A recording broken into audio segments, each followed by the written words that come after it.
John Benton Williams, also known as Ian Rotten, was born June 1st, 1970. He wrestled in the Global Wrestling Federation, ECW, the United States Wrestling Association, and his own promotion, IWA Mid-South. I'll be honest with you guys, this guy did not have a very good career at all. In fact, he's not really known for his wrestling. He's really known for being just the biggest piece of garbage alive. Through the walk the earth, the slaves of the living dead.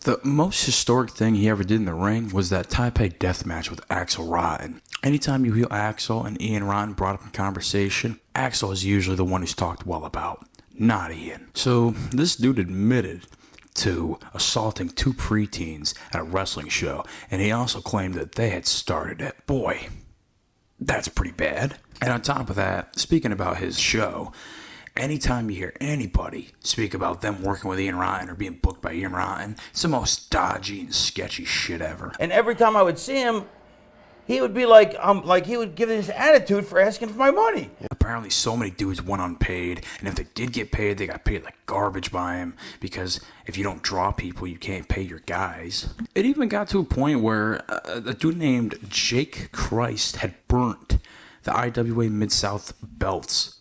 And Ian, his response was essentially, oh, he could have just hit me up and I would have talked about it with him. He didn't have to do that. He was my junior champion and my world champion.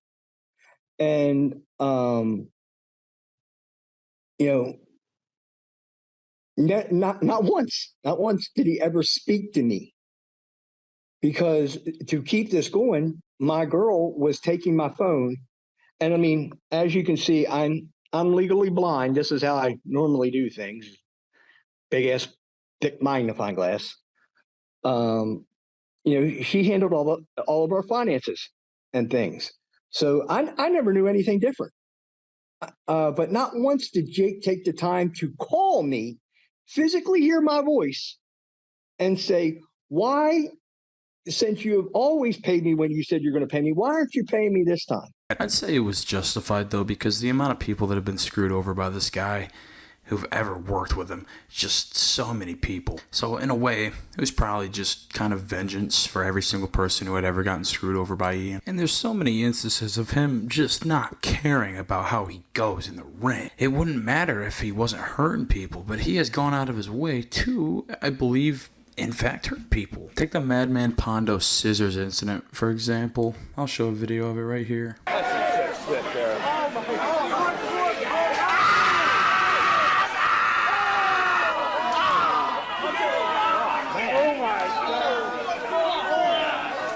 Even when Axel Rotten talks about him, he just totally buries him. It's pretty bad if your own tag partner, who you tagged with for a decent amount of years, even can't put you over in any kind of way because you're just a horrible person. Into this a lot deeper with me, but on so many levels, he is completely just, everything that's wrong about the business. And after being around for 15 or 20 years, you'd think he would know better.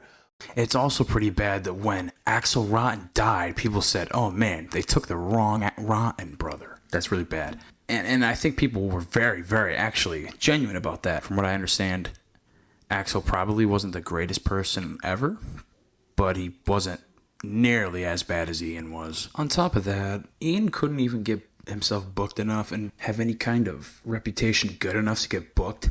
So he apparently had to get a job at Taco Bell while also doing his deathmatch wrestling on the side. I can't imagine hiring this dude. You see him coming in with like gig marks on his forehead and he's all bandaged up after like a show on a weekend. He also likes to not take accountability for the reason why his talent wasn't getting paid. I saw a clip of him being like, yeah, my wife was lying to me. She told me that everybody was paid fine so that I wouldn't like kill myself. That's on his own words, by the way, not mine. And let me state this: there was times or two that I did owe Jake money and paid him exactly when he was told. Okay, and to everybody who was on that Chicago show, come that Monday morning afterwards, I said to my girl Misty, I said, everybody paid? She said, everybody's paid. which that wasn't true. But she wasn't into letting me know how bad our money situation was. And people talk about the dark side of wrestling. This is part of the dark side of wrestling, because the reason why she didn't want to let me know that we were out of money was because every couple of days I was trying to figure out a way to kill myself. Alright, if I continued with this video, it'd be like 2 days long, so if you guys enjoyed, leave a like. I know it wasn't formulated like any other controversial wrestlers of history video I've ever made, but I wanted to put out a little small video for y'all, for the people who still enjoy this content. So give me a like, hit a subscribe, do whatever you want. I'll see you guys later.